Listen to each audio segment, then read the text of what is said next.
Good morning, one and all present here. On behalf of CIT, I feel privileged in welcoming our speaker, Mr. Sumanth Narop, Sumanth NAROPANTH and Mr. NITIN LAKSHMANAN from Deep Armor, Bangalore. We welcome you, and they are going to give a talk on cybersecurity for next generation digital healthcare platform. I have a pleasant duty of introducing our speaker. So here is the brief introduction about Mr. Sumanth. So Mr. Sumanth is a business and technical expert in security research, architecture and design, and vulnerability assessment and incident response. He has held several security leadership positions in large corporations and startups, where has championed next generation security development lifecycle frameworks and architect secure solution, and has managed global security assurance teams. And he is the founder and CEO of Deep Armor, an internationally recognized security consulting firm. He previously worked for Sun Microsystem, HP, and Intel. He and his team regularly speak and conduct workshops at well-known security conferences, including at Black Hat Asia, Black Hat Europe, First, and Troopers, and so on. And he was nominated as one among the top 11 IoT thought leaders in 2018 in India. He has a master's degree in computer science from Columbia University.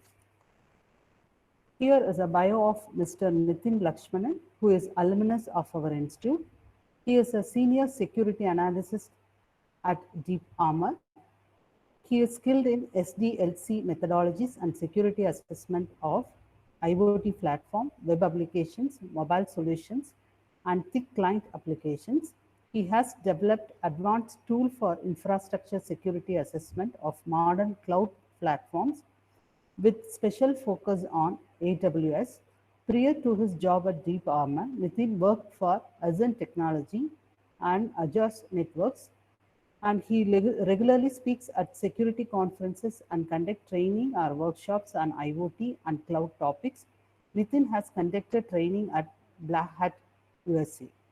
Now I invite our speaker to deliver talk on cybersecurity for next generation digital healthcare platform. Thank you, sir. Thank you very much, ma'am. And hello, everyone. Good morning. My name is Sumanth NAROPANTH, and it's a pleasure to be here alongside my colleague Nitin and talk about some of the research that we have been doing in the area of healthcare, and specifically how cybersecurity is becoming an increasingly a big issue for healthcare, and what are the new and innovative methods that are there in the market? What are the challenges to implement some of those innovative methods? What are the regulatory and other challenges that companies face for implementing these security guidelines that we'll talk about? So we'll touch upon all of these main topics from a cybersecurity perspective. An hour and a half is definitely not necessary to cover everything, but we'll do our best to hit upon the main topics. And as with any of our presentation, we don't like to keep it all theoretical. It's fun to see some demos. It's fun to see some attacks. So we have one demonstration that Nitin will be showing, highlighting how there are some very simple ways to hack into consumer IoT bordering on healthcare IoT that can have very critical impact. So we'll be touching upon some of those as well. So let me bring up my screen.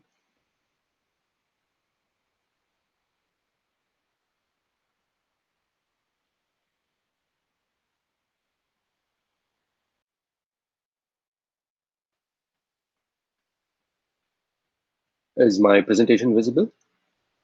Yes, sir, it's visible. Okay, great. So ma'am has done a great job of introducing us. Thank you very much. So I'll briefly touch upon who we are. I'm the founder of the company called Deep Armor. We're based in Bangalore. We do security assessments, penetration testing, and so on. And Nitin is a senior analyst at our firm. He's been working on a whole bunch of security topics. And primarily from a company perspective, we work with different clients. So we work with businesses that are into Internet of Things, into cloud-hosted web applications, mobile applications, and so on. and we offer a host of services to them. So we do security development lifecycle, we do vulnerability assessments, penetration testing. We also consult with them. So we teach them how to implement security as part of the platform. And otherwise, our company was named as one of the 10 most innovative cybersecurity companies last year. And the year before, we were nominated for the Security Champion Awards by the Global IoT Security Foundation. We have also conducted trainings and presentations at Black Hat, First, True Persons, and many such conferences. So without further ado, so we'll dive right into the topics. Today, we'll be touching upon a high-level introduction of what is IoT and specifically IOMT, right? So M in the IOMT stands for medical. This is a field that is growing very rapidly and a field where digitalization is happening very rapidly. Where there is source code, there is a risk of cyber attacks. So we are now talking about breaches, attacks, and penetration happening in some of these platforms, leading to very severe impact. So we look at some of those threats. And then we'll start getting into the technical topics. We'll look at what are the challenges for securing medical IoT devices and healthcare platforms. How do we build secure systems? How do we counter some of these challenges? And later on, we'll talk about privacy. Privacy is one of the key topics when it comes to healthcare and medical devices, because patients want their data, their information to be kept private, their transactions to be kept private. So privacy it's almost impossible to peel away from the core security aspects of medical devices.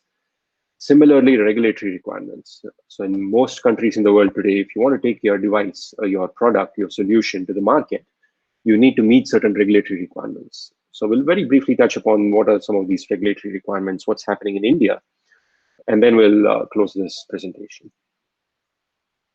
Any questions so far?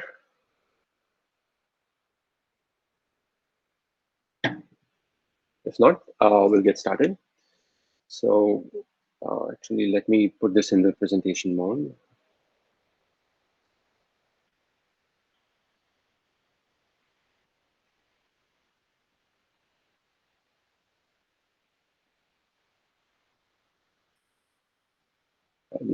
Just bear with me for a moment. The application is responding.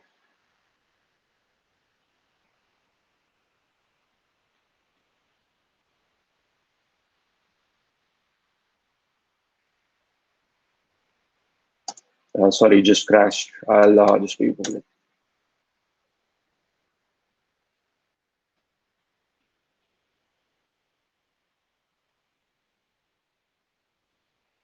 Okay. So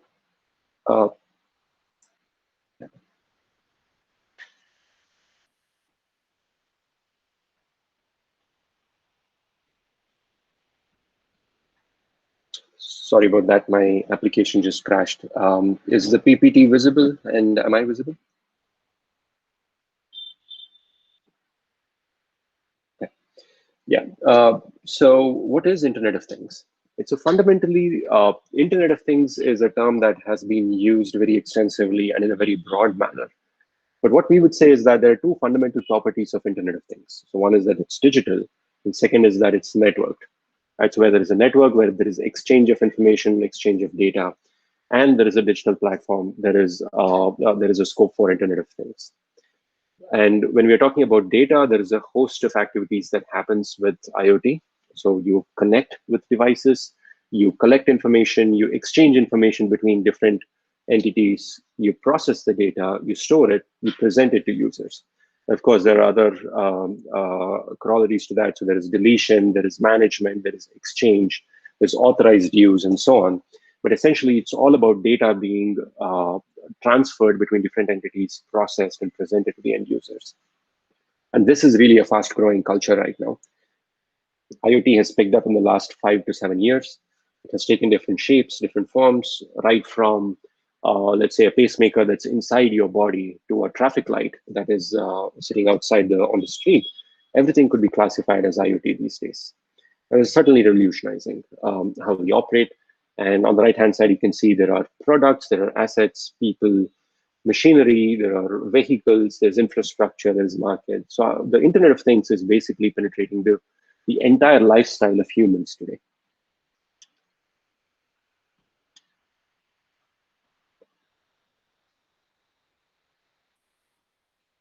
So specifically about IOMT, the Internet of Medical Things is broadly referred to connected and digital healthcare devices and medical devices. And that's also changing a lot of the standard procedures and the practices associated with medical care and medical procedures, patient care, and so on. And this is especially attractive because now you can have doctors sitting remotely, monitoring their patient data without having to be physically present in the hospitals or the healthcare service facilities. They can offer remote medical assistance. There have been several instances where the doctors have provided care by being in a very far away, geographically different country, for example. There's a lot of data that actually helps in doing analysis of information, of course, tracking, connectivity, and alerts can actually make it really easy to show an alert, to show a notification, for example, when a patient's parameters are going out of normalcy. So all this kind of advancements in technology, the use of technology in the medical equipment and medical healthcare space is enabling and providing really advanced healthcare. And there's no wonder that the adoption of medical devices, systems, software, and services is growing year over year. So if you see the graph on the right-hand side, you can see how all of these three segments, right? So from a hardware perspective, from a systems and software, and even services perspective, we are seeing a very regular, like kind of almost an exponential growth year over year over the past 5 to 6 years and predicted over the next 5 to 6 years. And the benefits of IoT in healthcare, I don't need to emphasize this, right? So we are looking at things like telemedicine and telehealth. I'm sure many of you now have already experienced this in some form or the other. Going to a hospital during this pandemic is risky. You don't want to expose yourself to more people in the hospital, so you opt for video consultations with the doctors. This means that even for the doctors, there are fewer room visits. They can monitor more patients using their iPad or in electronic devices. And the smartness is growing. It's not just for alerts and patient health tracking. It's also for ambulances and medicine delivery systems. Like, for example, you can have insulin pumps that are smart and can control how much insulin you need on a daily basis. And we're also seeing some really cool innovations in this space. So in fact, we were talking to a startup that was using artificial intelligence and machine learning for diagnosing cancer in patients without actually doing an invasive biopsy, for instance. So without actually getting into the physical contact with the patients, they're able to map some information about them and do a reasonably good prediction whether that particular patient or individual has a risk of cancer. So we are seeing this very, very good innovations, very useful innovations that's going to revolutionize healthcare. And it is expected that in another 2 to 3 years, nearly all healthcare companies will implement IoT in some form or the other. And this includes medical healthcare providers like hospitals and clinicians and so on. So I think we have justified sufficiently that there is a need for IoT in the healthcare space, right? So, and now let's start looking from an engineering point of view, from a technical point of view, what it means when you're talking about digital healthcare. And it's no surprise that this is a very complex area, right? So there are many moving parts, oftentimes products coming from different manufacturers, interacting with each other, sharing data with each other. And if you see this picture, this is still a simplified image, but you can see that there are the patients, there is the doctor, there are software service providers who operate the cloud. And within the cloud, there are different services like databases, analytics, and so on. And for the patients and the doctors, there are also these channels, conduits, right? So like mobile applications, your browser-based consoles and portals, where you can look at reports, you can look at diagnostic information, and so on. And then there are these devices, these smart devices that can collect information about your health, like heart rate monitoring sensors, your BP monitoring devices, and things like the new Apple Watch that can actually measure your ECG or SpO2 and a bunch of health vitals, automatically pushing them to the cloud, providing them to the patients, sometimes providing them to the doctors as well. So it's a big mash of all these products, software platforms, hardware devices, services running in very different locations sometimes.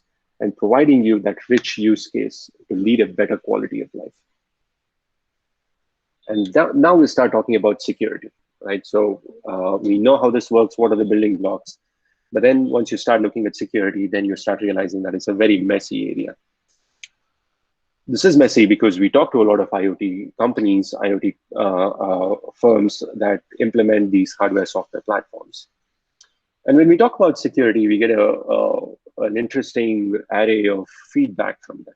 Sometimes they say that we are a startup, let's get the product out, let's worry about security later.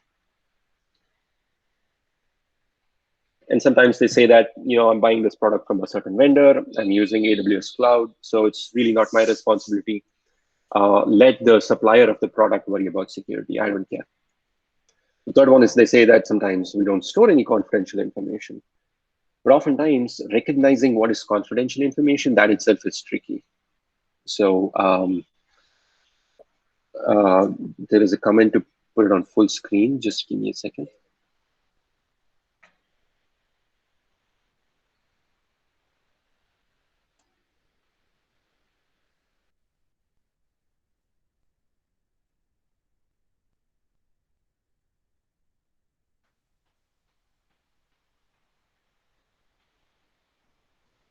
I apologize. The software I'm using is crashing whenever I put it in full screen. So let me maximize it to get the view as big as possible.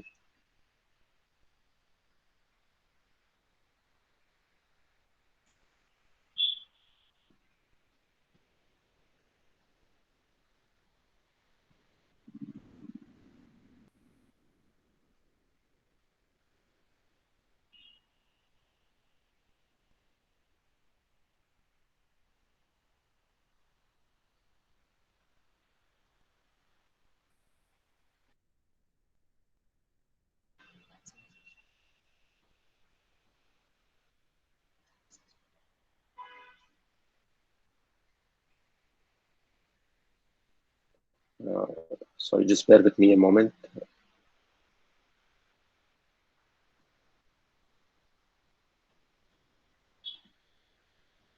I think I'm having an issue with Google Meet.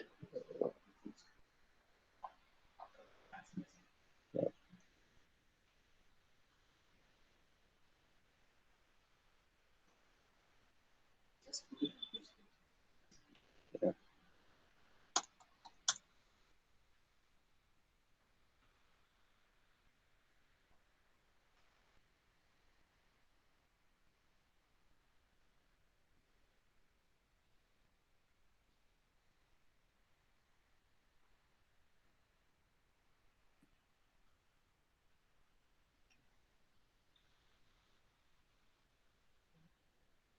Can you see my presentation now? Okay. Yes, sir. Okay, great.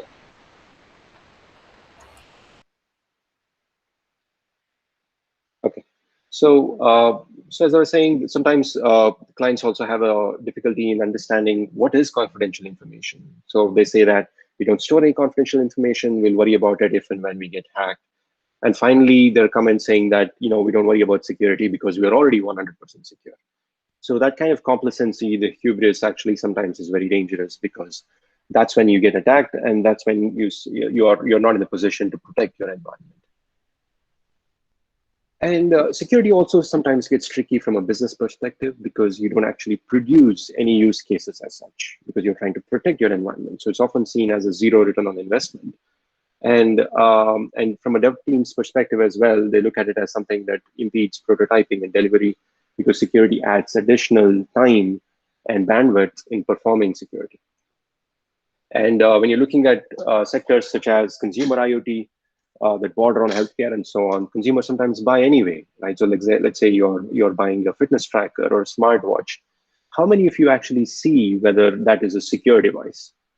Many of us don't, right? So we actually see whether that measures your step count, it measures your sleep, it measures your heart rate, and you buy it. You rarely spend time to understand whether it's a secure platform, whether it protects your data. And in many countries, there are also liability laws which are focusing exclusively on critical healthcare. But for many of the IoT sectors, they don't actually, penalize the vendors if they suffer from a security breach, for example. However, if you are in the medical space, you should really care about security because there have been attacks that have caused life-threatening consequences. For example, there are attacks demonstrated against insulin pumps that can actually deliver a lethal dose of insulin to you. Too much insulin is bad. You can actually die from it. And security vulnerabilities have actually led companies to shut down because of brand damage. Nobody wants to buy an insulin pump, for example, that has a security bug in it and that could kill you, right? So that can actually shut down a business. And also when you're looking at regulatory penalties and implications, some of the new ones, for example, GDPR is very, very severe in the fines that they levy on you if you're breaching any kind of security best practices. And these are some of the recent attacks on healthcare and IoT platforms. In fact, the first heading that you see there was from this week. It's dated September 21st. About 2 weeks ago, there was a person in a German hospital that died because of a ransomware attack against the hospital's computing platforms. Similarly, there have been hacks against pacemakers, cardiac devices, and in our own country against Arogya Setu, there are a whole bunch of security and privacy flaws that were reported. And it's not just for these critical healthcare, even for things like Garmin, which provides smartwatches and healthcare solutions for recreation and luxury. They have been attacked as well, where they have been forced into giving money as ransom for releasing their data. It's no surprise, therefore, that the average total cost of a data breach is the highest for healthcare. Right. So if you look at this is a recent study. It's a report published by IBM in June 2020. And year over year, they have seen that consistently healthcare has been leading the impact from a security perspective, the cost of a security vulnerability. And this year it stands at $7.13 million per breach. So that's the overall cost of handling a security incident. So it's almost a no-brainer, right? So if you're working on a healthcare product, you know that you should be spending time, energy into making sure that your product is secure. So the question next naturally is that what should I secure? If you're in the healthcare space, if you're looking at a medical product, what should I secure? So remember the building blocks, the slide that I showed a few minutes ago. So we talked about all these building blocks that comprise a security platform, a medical platform. Right, so there's the cloud, there are the instruments, the smart devices, there are patients, applications, and so on. And what you should secure is really everything, because all of these building blocks have certain threat surfaces. For example, the hardware is really key because you do not want your hardware to malfunction and give you wrong data, because you can actually have a life-threatening situation if you get delivered a wrong dose of medicine after that. Your cloud needs to be secure because you want to keep your data private. Similarly, the access to the doctors, the patients, the integrity of the reports, the diagnostic information, all of those need to be secure. So therefore, fundamentally, you need to secure everything. And it's not without challenges. There are a host of challenges when you're talking about security for healthcare. For example, there's a ton of data, because if you're looking at things like your heart rate, your insulin levels, your ECG, your SpO2, this is changing every 10 seconds, right? So you want to capture all the data and then crunch the data to provide some good quality use cases based on the data. But unfortunately, many of the hospitals, healthcare providers use legacy infrastructure. You're working with equipment, instruments that are like decades old. Somehow you need to retrofit digitalization into them. And in the modern day, this means that implementing new protocols like Bluetooth, Zigbee, ANT+, NFC, and so on, and also integrating with things like cloud, where you have these new sets of security problems, understanding, for example, what are the different AWS services, how they work, how to securely configure them, and from a hardware perspective also, understanding how to implement firmware on these smart devices, how to secure them, how to implement, let's say, crypto, which is really, really tricky because you can't add 2 lines of code extra sometimes. And on top of all of these, you have these regulatory compliances and requirements. For example, in the US, there is the FDA. In the EU, there is the CE mark and the medical device regulations. So these are like complex governmental legal documents. So understanding what they mean and implementing security for your platform, sometimes that gets really challenging. So we'll start diving into the security topics. Fundamentally, we simplify security a lot, right? So sometimes it can seem overwhelming, but at the heart of security is three main paradigms. It's C, I, and A. C stands for confidentiality, which means protecting information and not allowing access to it to unauthorized people. Integrity is I. Integrity means that ensuring that the data cannot be tampered. If my heart rate right now is 72, I don't want my device to send it as 150, for example. Availability is making sure that the data is available. We do not want instances where critical medical information is not available for like 30 minutes. A patient could die. So ensuring that security ensures availability is very, very key. So specifically in case of IoT and IOMT platforms, we've done a lot of research on what it means to protect the confidentiality, integrity, and availability of data. So Nitin will take it over from here and talk more about the technical topics and how we protect CIA for medical devices and platforms. Over to you, Nitin.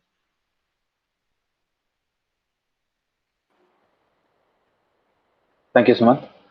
I'll just share my screen.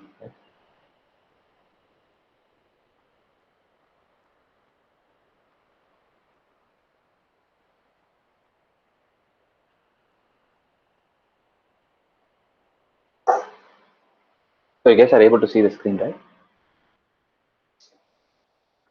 So till now, Sumanth has explained what IOMT is, what are the challenges in this field, and how it affects the medical world. So now let's get into the technical details on how to secure this IOMT platform. So this is how a basic IOMT ecosystem looks like. It has the mobile, it has the cloud, it has a device, hardware device, and firmware or software which is running inside the device. So while comparing all these components, we have to consider security in different aspects for different components. So when you consider the hardware and firmware, for example, let's take a BP monitoring system, which is connected to a smart app in the mobile application. The mobile application will have Android apps and iOS apps, and the cloud, which is connected to the mobile, will have several other components. So now the BP monitoring system is the hardware, and the software which is running inside the hardware is called the firmware. So in this scenario, we have to consider different types of security issues, like are the libraries signed? Is there a secure erase mechanism implemented? Is how are the secure boot mechanism implemented? And how are the data at rest stored, like this? So if you move on to the next component, which is the mobile, there are different set of things which we need to consider, like what are all the permissions which we have given to the mobile, what are all the third party libraries and how are they securely used, what are all the key store used and how are they secured, and we also have to worry about the privacy opt-in opt-out policies which are enforced in the mobile application. So these are the three components, and the last component is the cloud, which is obviously the biggest component here, and it is more exposed to attacks because an attacker need not be in the vicinity of the device. The proximity is not a concern here. For cloud, there are a lot of things we have to follow, like we have to follow various guidelines, we have to comply with various audits, like how many users are there in the cloud, how are all the users given different permissions, how many admins are there, what are all the retention policies for the data once it is deleted or once the case is closed, like that are there. So if you consider the web portal of which is connected to the cloud, it is the front end for all the attacks, and we can see that the attacks from the 90s, like cross-site scripting, SQL injections, which were found in the legacy machines, have now just moved to the cloud, but it still exists here. So in cloud, there are lots of microservices which are running, like EC2 instances, storage, RDS, like this. And having these many services make it complex for developers to develop a quality product along with that securing the application as well. So we have to educate the developers in securing these microservices as well. So now, when all these components are integrated, it gives rise to the ecosystem security challenges. All these different components, the mobile, the cloud, the device software, device hardware, everything should coexist with each other. When they coexist, there comes the problems like how are all the keys exchanged between these different components? How are the different components gets updated? What are all the network problems? What are all the protocols used? Like these various things have to be considered. So today for this presentation, we are going to look into the communication channels. How are they prone to attacks? What are the challenges? And how are they going to be secured? So these are some of the IoT protocols which are used for designing the IoT products. And having these many protocols has its own advantages and disadvantages. And it just makes us more confused in choosing the correct protocol for us. Even not all these protocols are highly matured enough to be adopted in medical devices, which are very critical case here. So for today's demo, we are going to take wearable devices which are used in healthcare platforms. As you all know, wearable devices, as the name suggests, can be worn on our human body in the form of smart watches, smart glass, and sometimes inside the body in the form of smart pills. So why do we use these wearable devices? Because it provides continuous monitoring, remote support, it is very comfortable, easy to access, and its untethered nature. Just to make our life better, we are using these wearable devices. So these are some of the examples of the wearable devices in market now. We have the first one here is the Alive Course ECG monitor, and we have fitness tracker, activity monitor, glucose monitor, which monitors the insulin level, and wearable shoes. And we have BioPatch, which is manufactured by CRTEX, which measures your respiratory rate and ECG, etc. So in the real world, there are many attacks that has been happening in the wearable ecosystem, and few of them are listed here. You see that the hackers can steal your ATM pin just with the movement of your hand. That is, the when you are wearing a smartwatch or a smart activity tracker, and you enter the pin with your hand movements, the attackers were able to calculate the pin. This is called backward pin sequence interference algorithm, and they were able to steal your ATM pin. And you can see here the insulin pump, which was vulnerable to hijacking. This was manufactured by Minimed, and they recalled the device because it was prone to hijacking. That is, an attacker within the vicinity of the device can connect to the device using a malicious app and then change its configuration. That is, he can change the amount of insulin delivered to the patient. Yeah, this sounds scary and it is very lethal. Yeah. And the last one here is the Strava attack. Strava is an activity monitoring device. And what happened is it was just publishing its users' heat maps in its website. And it was known that one of the heat map revealed the highly classified US military database. That is, when an officer in the US military was using this activity tracker and performing the activity in the secret location, his heat map was published in the website well, without any authentication. So it was seeing that the seemingly innocent data was able to reveal some classified information of a country. So attacks like this happens every day, and security should not be taken lightly. So for today, these are the two protocols which we are going to take, the Bluetooth and BLE. BLE is Bluetooth low energy. Let's look into it. So to give a short introduction about Bluetooth and BLE, so Bluetooth is a wireless protocol, and you all know that Bluetooth is everywhere in the IoT devices now, from car audio speakers, headphones, smartwatches, security systems at houses, and of course the medical devices. And these are divided into two types. One is the classic Bluetooth, which has high throughput and lesser range, which a good example would be our headset, which is streaming high throughput data in that. And for the second one is the Bluetooth low energy. As the name suggests, it has higher range and low power consumption. And good example for this is our activity tracker, the watch which we wear, as it has to come for a longer time. BLE is used. So this is maintained and governed by Bluetooth Special Interest Group, SIG, who are the ones who gives license to the Bluetooth technology and also provides and publishes the standards. So let's get into the BLE networking security. So the important part of BLE security is the pairing mechanism. There are four types of pairing mechanism. The first one is JustWorks, where the default pin is used 000000, and this is used in place where there is no user interface in the device. For example, your headphones doesn't have any user interface.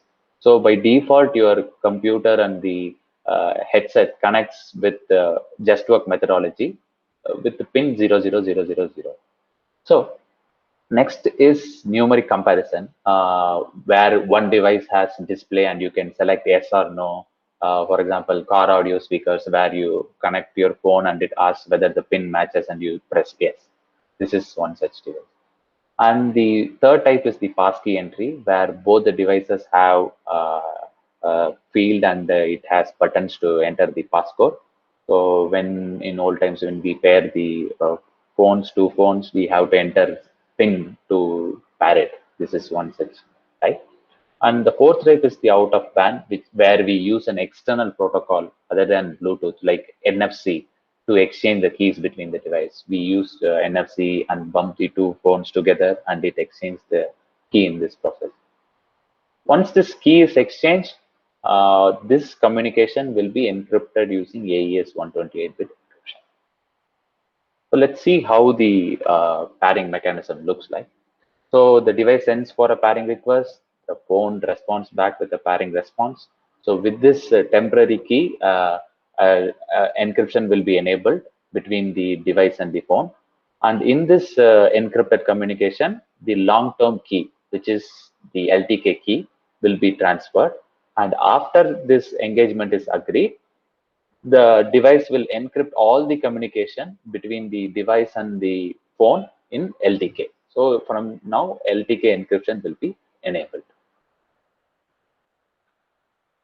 So there are some known weaknesses in Bluetooth and BLE. So the stronger the algorithm, the stronger the communication protocol is. And as this key exchange happens over the air, like it's a wireless key exchange, there is always an issue with eavesdropping. People will be able to sniff your data. And also we know that the JustWorks method used 000000 as the pin, and it is prone to man-in-the-middle attacks. And the fourth one is the apps on the phone, which we are going to see in further slides today, and we will discuss it there. So let's dive into the practical exploitation of the BLE systems. So now we are going to attack a wearable device. As we previously saw the different components, and we are going to take the mobile ecosystem to attack the wearable device. So for today's demo, we will be using MI band manufactured by Xiaomi and Fossil Q Dreamer manufactured by Intel. Both are fitness tracking devices, and let's see how these devices can be breached. So bringing back the different components. So now our cloud is connected to the mobile using HTTP, HTTPS, and the mobile is connected to the device using Bluetooth and BLE. So this is how a device communication looks like. There are a lot of data from the mobile to the device and device to the mobile pack. So when the mobile can send informations like put the device in recovery mode, pushing the firmware update, pushing the social app notification, call notification, message notification. And also the device will also send many informations like user activity, response to the social notifications, calls, everything. So when there is an attacker in the vicinity of this connection and tries to sniff the communication, he will be left with garbage data because it will be, as we saw after the pairing mechanism, LTK will be encrypted. So we will not be able to see the data. But what happens? There is a malicious app in the phone, which is sitting in the phone and reading all the data which is coming from the device, just like the legitimate app. So today's demonstration is going to be something like this. So this is, we are going to have a MI band, Xiaomi's MI band, which is connected to the mobile using BLE, and we have a, MI Fit app installed in the mobile, and we will see how this data can be breached using a malicious app.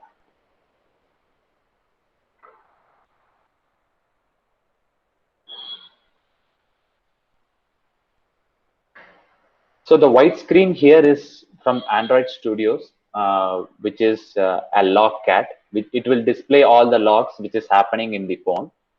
So we can, we are going to display the malicious app, malware apps data here, what it is reading, everything in this log cat.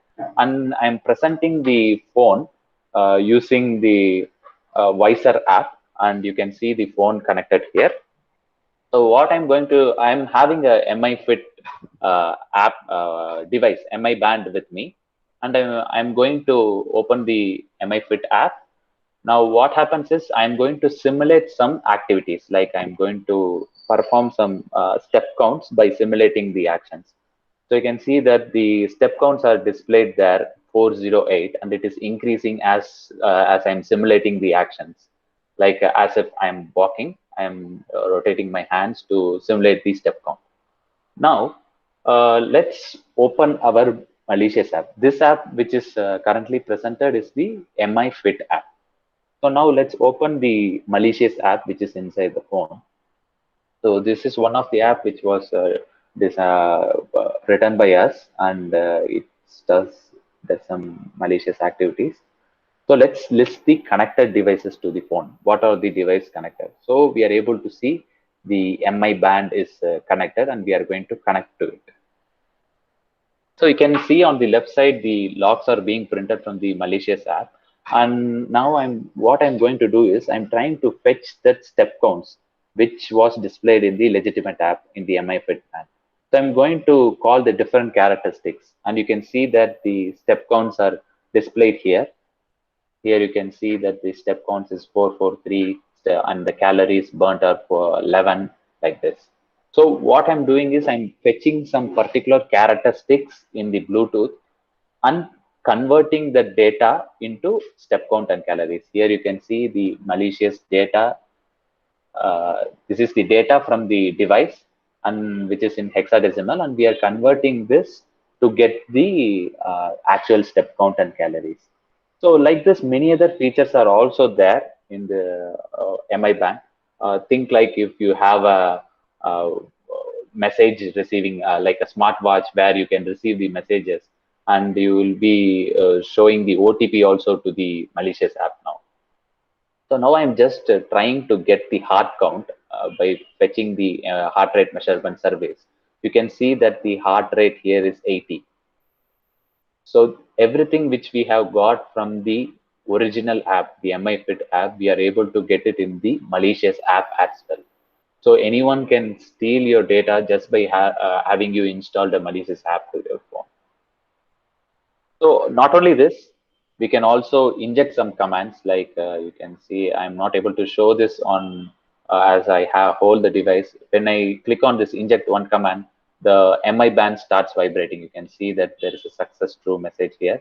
The MI band starts vibrating. I can also trigger fake notifications, like there is a call. I can even manipulate the message, read the OTPs, everything. So I can drain and brick the device as well by sending some malicious firmware to this.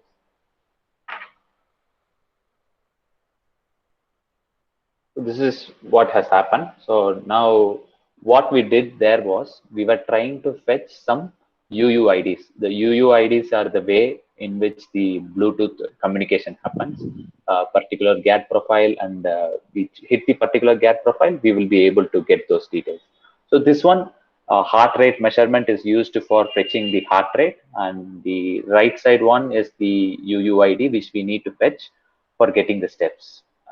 As you, this is because any app in the Android and iOS subscribe to Bluetooth services can get all the Bluetooth data just like the legitimate app. All the app needs is just the Bluetooth and Bluetooth admin permission. Bluetooth admin permission is nothing but to, even to make your device discoverable or find a discoverable device, we need this Bluetooth admin permission, and this leads to all these problems. So this is even mentioned in the Android Bluetooth docs. The Android have mentioned, officially given a statement saying that these permissions will have extra features, but the apps which is using should not misuse this power. So this happens in iOS as well, in which we need the core Bluetooth framework permission to perform this activity. So this is the code snippet where these are all the two permissions which we need in Android, Bluetooth and Bluetooth admin. And this is how the data was analyzed. You can see that 0C, F3, 01, all these hexadecimal data were transferred from the device to the phone. And we were able to convert it into decimals by analyzing the code various steps. We were able to get this data. So how do we fix this? Before getting into how do we fix it, let's go for a 5 minutes break, and we will come back again for this case. Thank you, guys.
Okay, sir.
I think everybody is back. So let's start. So before looking into how do we fix this, let's also look into another attack over a wearable device. So in this section, we are going to attack the device by sniffing the traffic over the air in Fossil Q Dreamer. So previously we used a malicious app and it was able to get the data. Now we are going to perform the same, but over the air without any interaction with the user, we are going to do it. So for this, we have Fossil. It is the golden color watch which was displayed, and it uses BLE. It has LTK encryption enabled, and we are going to capture the packet, and we are going to break that encryption. So these are the different tools which we will be using today. So the first one is the Ubertooth 1 device, which is a BLE testing device, and it is open source. It is manufactured by Great Scott Gadgets, and it works on the 2.4 gigahertz frequencies. And we are going to use Wireshark, the software on the laptop. So it is used for network packet analyzing. And we are going to use another open source tool, Crackle, which is helpful in breaking the LTK encryption.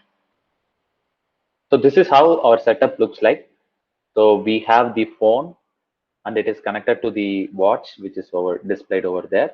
So these both communicate using BLE Bluetooth, and the Fossil app, legitimate app, is installed on the phone. And this is nowhere connected to the attacker. Now the attacker's part is the computer and the device, Ubertooth device, which you can see in the left side is connected. Now let's get into the demo. So now we are going to sniff this traffic, the communication between the phone and the watch using Ubertooth device. So since there will be a lot of devices around us and lots of BLE traffic around us, and there are challenges in with advertising channels like 37, 38, 39, we have recorded this as a demo for a better understanding. So let me open the video and present it to you.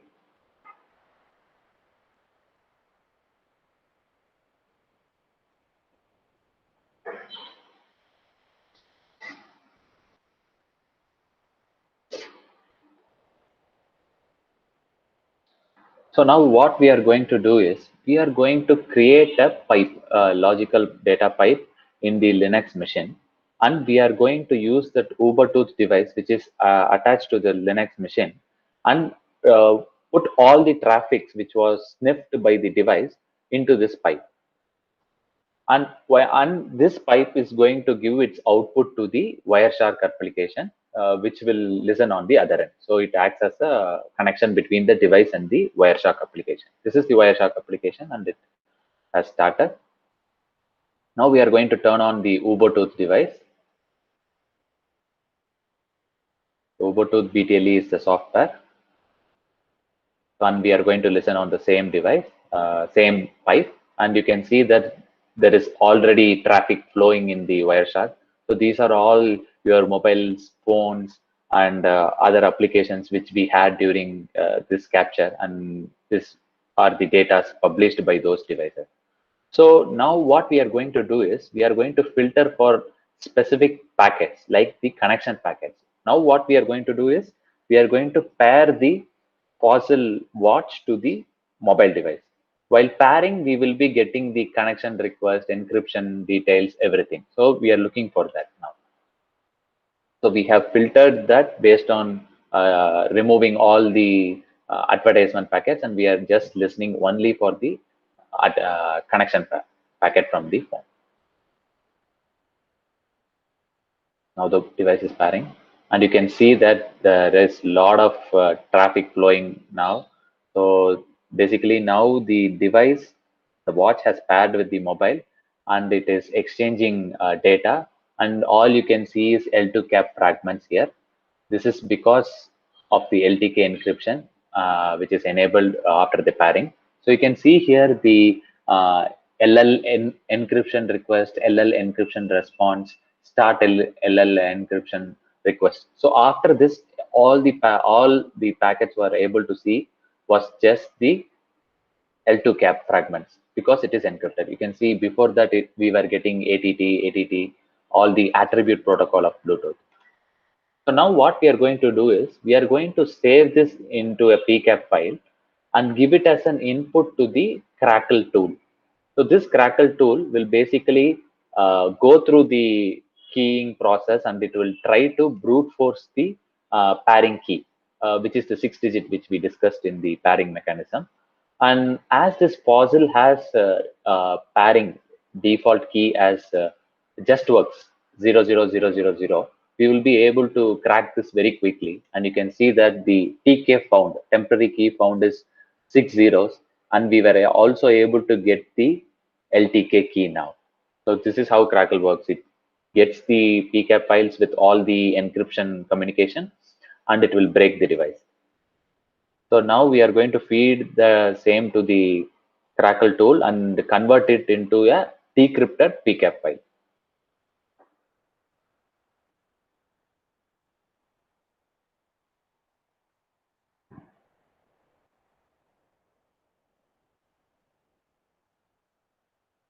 So now it is converted and we are going to open that.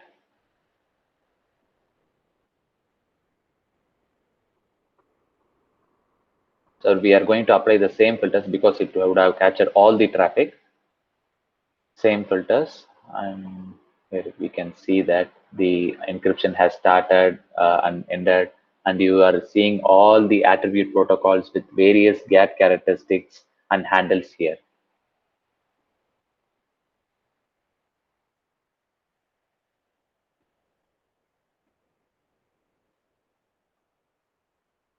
So what happened there was, this was the actual packet with encryption enabled. These are the encryption steps like encryption request response and the encryption begins, and everything else from there are L2 PCAP fragments. So when we passed it to Crackle, it was able to decrypt those packets, and we were getting all the different protocols which was there in the communication: attribute protocol, SMP protocol, and different GAT characteristics and UUIDs, which we saw in the previous demo to fetch the step count and calories. So when we tried the same sniffing mechanism on the MI band, that is which we previously exploited using app, when we tried to sniff it using Ubertooth, what was left is that no need of Crackle there because they did not enable the LTK encryption itself. So when you capture the data, it was all ATT protocols and all the handles and UIDs were displayed, and you can see the step counts and calories as well in the Wireshark filter.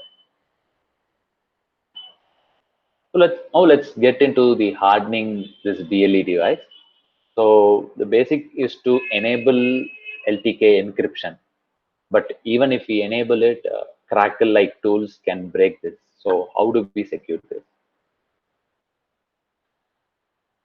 So we saw Fossil and we thought it is broken. We were able to decrypt the data and it was broken, but we were wrong. It was not broken. Let's see what happened there. So when we gave the LTK encrypted step count and calories to the Crackle tool, it was supposed to give the decrypted step counts and calories. But what happened was it was able to give the encrypted step count and calories. It has removed the LTK encryption, but there is another layer of encryption enabled by Fossil, which is called application level encryption. And this has encrypted the data, and still the data which we got from Crackle is a encrypted value and it is a garbage value to us.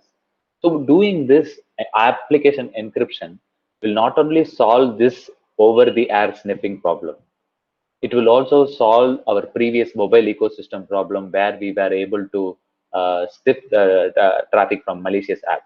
Because when the malicious app, what it was using is the mobile was decrypting the LTK key and giving the step count and calories to legitimate app, and the malicious app was sniffing from the Android layers.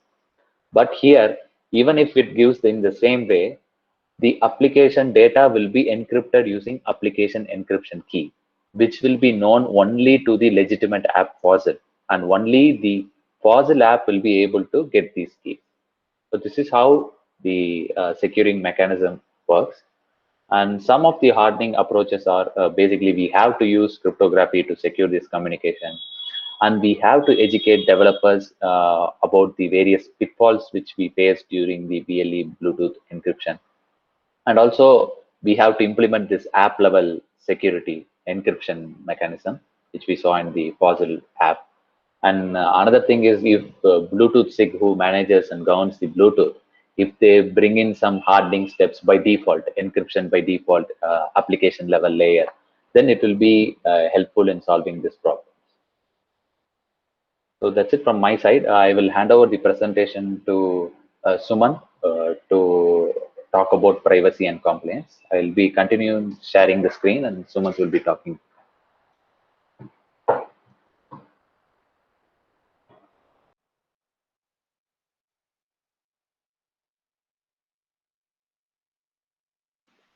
All right, thank you, Nitin. So this was an example of what can go wrong in a medical platform, or taking the example of a consumer IoT device having some sort of a medical implication. Right, so we went fairly technical in this. We looked at what are the different BLE level characteristics, services, the different layers, and how we can attack some of those data that's going back and forth using some open source tools as well as some new innovative methods to break into Bluetooth and BLE. Right, so I hope all of you understood what was going on, enjoyed the presentation. And if you have any questions on why something happened, how we were able to hack into the system, for example, how we were able to get data in parallel with the real application on the Mi band, for example. So do let us know. I mean, we are happy to talk a little more about how we did this hack and how this is actually very dangerous and how we can fix it. So we'll change gears, talk about privacy and compliance. So this is more from a strategic perspective, especially if you are dealing with any kind of medical platform, medical device, healthcare device. You often come into conversations about privacy and compliance, right? So specifically when you're talking about privacy, this becomes very key because we are seeing a lot of headlines about data being breached, data being exfiltrated by unauthorized individuals, and there are a whole bunch of these kinds of headlines that you see in the news these days. Nitin already talked about the Strava attack, what happened there, and especially when we are looking at GDPR, privacy is becoming a big deal because any loss of data, any breach of information can actually be penalized in the EU to a very large extent. So if you're a large company, then it could be as much as 4% of your annual global turnover, which could be billions of dollars. Or even if you're a small company, for certain violations, it could be as high as 20 million euros. Right? So for a small company, that's essentially like shutting down the business and suffering for a long time. So privacy and data breaches are should be taken very seriously. There are also some scary incidents where wireless baby monitors were hacked. Information about parents and their children was actually breached. So even from a human perspective, I think these are some of the factors that can affect the adoption of IoT and IoT-related devices. In the medical space specifically, we talk a lot about PHI and PHR. They stand for Protected Health Information and Personal Health Records. It's a variation of what we also call as PII, Personally Identifiable Information. So if you're working on a medical platform or a healthcare solution, it's very critical that you think about data classification. For example, if you look at, let's say, a diagnostic report, you need to know who has access to that particular report. Can a software developer who is working on that particular piece of software, if it is developed by a third party, can they view your medical reports? They probably should not have access to it. Right. Similarly, can the healthcare provider, can the hospital staff, let's say a technical staff who's not authorized to look at it, can they actually download it? It's possible that they could, but whereas you as the patient want to make sure that only your doctor and you have access to something like that. So establishing the doctor-patient confidentiality, setting up all those rules and policies to limit access to protected health information, those are some of the fundamental things that you start thinking about when you start incorporating security and privacy. Consent and opt-in, opt-out are also becoming a big deal. In fact, GDPR is all about consent. That's why when you visit many of these websites, you get a banner saying, we collect information about you, we use cookies, accept or decline, right? So that's consent for you. It's all the more important in the healthcare space because now you're consenting to some very critical information about you, your medical condition. So having an opt-in, opt-out on the software stacks and applications is a key feature of privacy in the medical industry. There are a whole bunch of healthcare and healthcare regulatory requirements. These are usually country specific, and in the Europe, it's of course the EU specific. All the member states comply with something called CE. You might have noticed this on many of the electronic applications that you use, the CE mark, except in the medical industry, it means something else, right? So CE in the medical space talks about something called MDR or IVDR, which is medical device regulations in the Europe, or in vitro device regulations in Europe. And similarly, in the US, there is the Food and Drug Administration, FDA, that has its own set of requirements. There are similar requirements in Japan, Australia, China, Canada, and so on. And in the US, there's also the GDPR and HIPAA that talk about security of data, security of software systems, how to make sure that they are privacy aware and secure. We'll talk about India as well separately. Broadly, if you look at most security requirements, there are 3 or 4 parts to it. One is identification, which means when you're developing a product, you identify what are the different assets, what are the threats, what are the vulnerabilities, and then determining the risk level and the mitigation strategies, because every platform has some amount of security problems, security assumptions. So determining what are the different risks and how to mitigate those risks, that becomes the second set of activities. And lastly, it's the assessment. So basically doing things like threat modeling, security code reviews, penetration testing, fuzzing, and some of these deep technical assessments, and then analyzing what the risk is, fixing some of those vulnerabilities, and accepting the residual risk so that it's clearly documented how secure our platform is. All that information, the identification, determination, and assessment, need to be supplied to, for example, FDA in the US. They see to what extent you have done the due diligence, and then they give you the approval for using your product in the market. Of course, it's not a one-size-fits-all. In the US and in the EU, there are different classes of medical devices. There's class 1, class 2, class 3. There are subclasses. There is class 2A, class 2B, and so on. But broadly, how this is defined is class 1 is low risk. For example, bandages, wheelchairs, things that don't actually kill you, right? So things that have some risk, but not a lot of risk. Class 2 is moderate, class 3 is high risk. A security vulnerability in a pacemaker can actually kill you.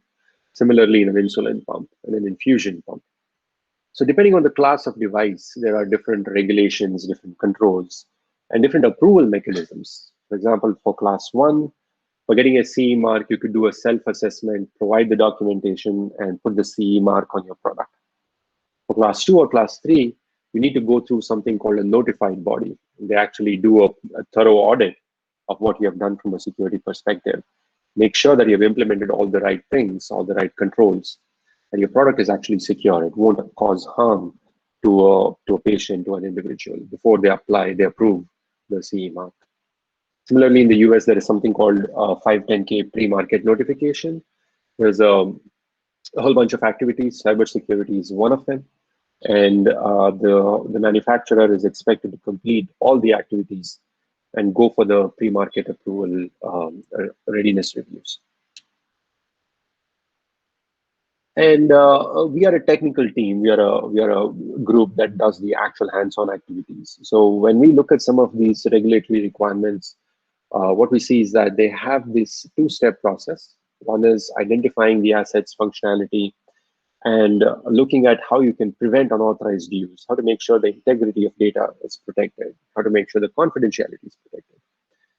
For that, most of these regulatory requirements use standards like NIST, HC, the OWASP, and so on. There are certain sets of security standards that are accepted by the industries. So we apply some of these security standards. We do the evaluation, we do threat modeling, we do risk analysis, we do penetration testing, We publish security reports and help our clients. And what the clients do is also prepare from a documentation perspective. They want to make, because when you go to the FDA, when you go to the notified bodies, they expect you to be prepared to handle incidents as well, because you can do all you want to make sure that your product is secure, but you're never 100% secure. There's always a risk of an attack. Right? So we should make sure that we understand that we should not want to be overconfident in the security of our platform. So we need to have a plan. Let's say someone reports a security vulnerability. How do you respond to it?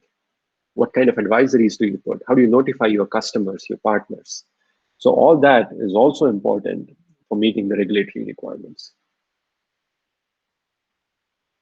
So let's look at what we have in India. In India, there are a host of medical and healthcare related organizations. The NCI, the Medical Council of India, is one of the popular ones. There is the CDSCO, which is the Central Drug Standards Control Organization. The Ministry of Health and Family Welfare, which is actually very active these days in the Corona time. So they also have something called an Electronic Health Records Management Guidance. And lastly, there was an effort called DISHA, Digital Information Security in Healthcare, which talked a lot about privacy, confidentiality, and standardization. DISHA has not yet been approved. It's not a guideline. Last I checked, I understand it's still under discussions. But what's new this year is, as of February, the MDR, Medical Devices Rules of 2017, was enforced effective April 1st of 2020, which means that the CDSCO's guidelines for these for drugs and medical devices are applicable in India as of today. And all medical devices are also classified as drugs. There has been a lot of debate on whether that's the right approach and so on, but we have a starting point. I mean, we believe that this is the stepping stone to regulate medical devices in India. Of course, the MDR guidelines in India are also accepting the US FDA 510K as well as the MDR in Europe. So there is certainly some overlap there.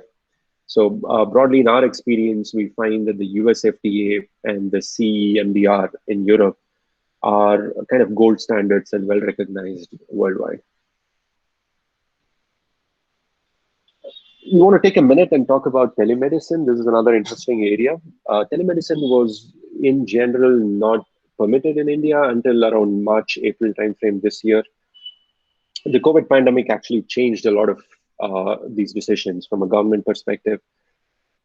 Starting earlier this year, the government actually permitted telemedicine to be practiced by hospitals and clinicians.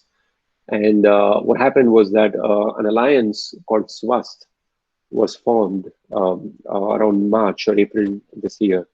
And this was started to provide e-consultation specifically for COVID, finding diagnostic labs, providing, offering medical supplements, and also quarantine care at home. And this grew very rapidly. This is a large alliance of over 90 countries today. And the various state governments have worked closely with SWASTH. DPARMR is a member of the SWASTH Alliance, and we actually lead all the security and privacy engineering strategies.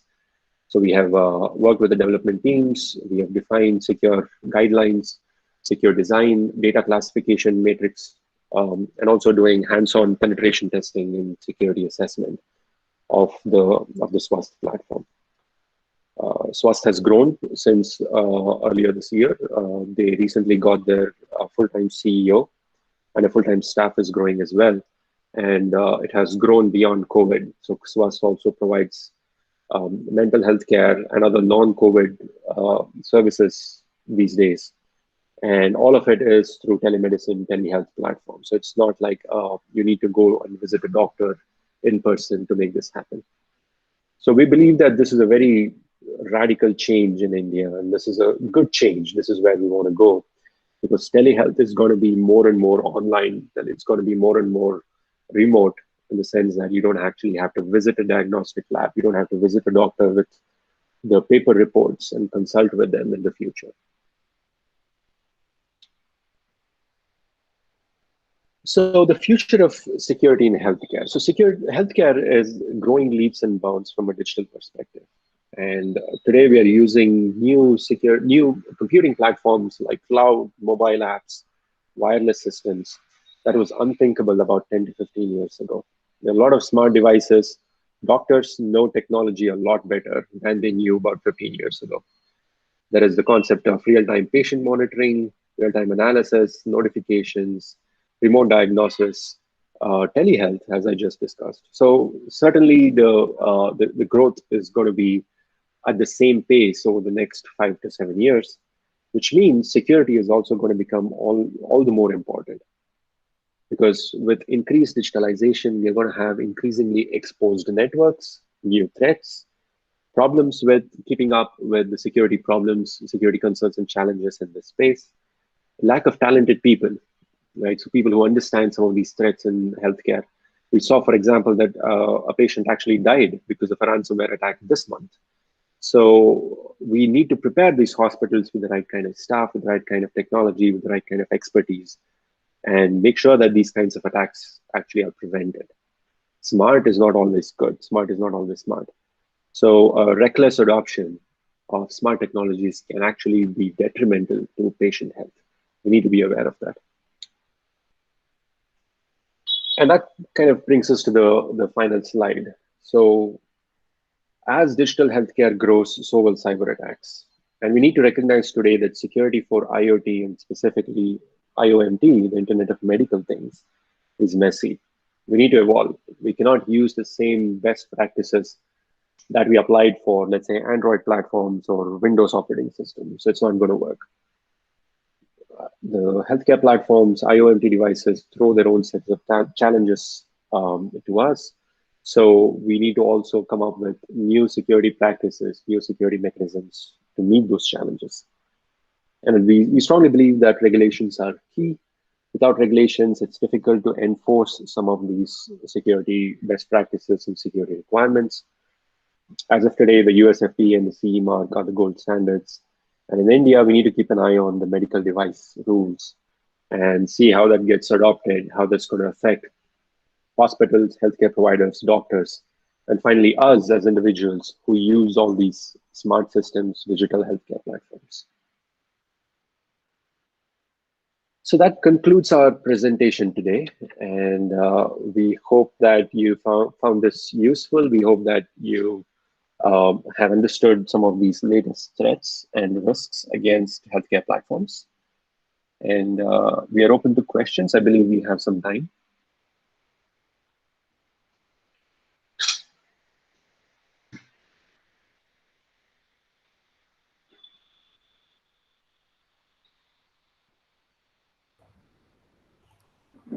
Any questions from the participants?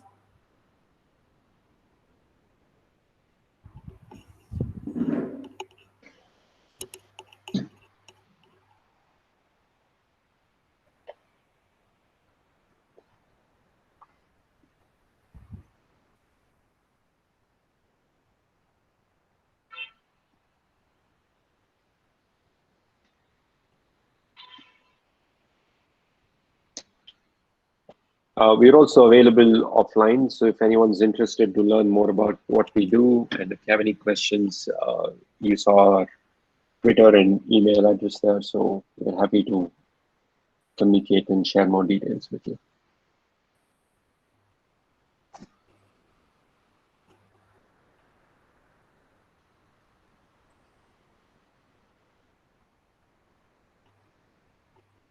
If not, thank you very much, everyone. And thanks again for this opportunity. Shall we close, sir?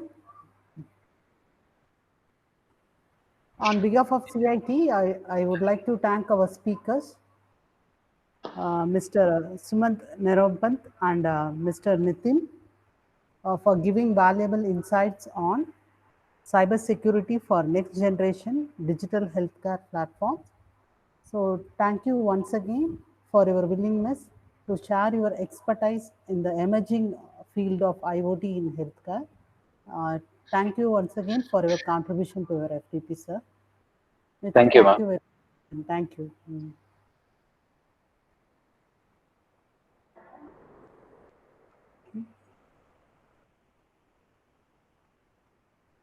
Dear participants, the test will start at 2:30 p.m.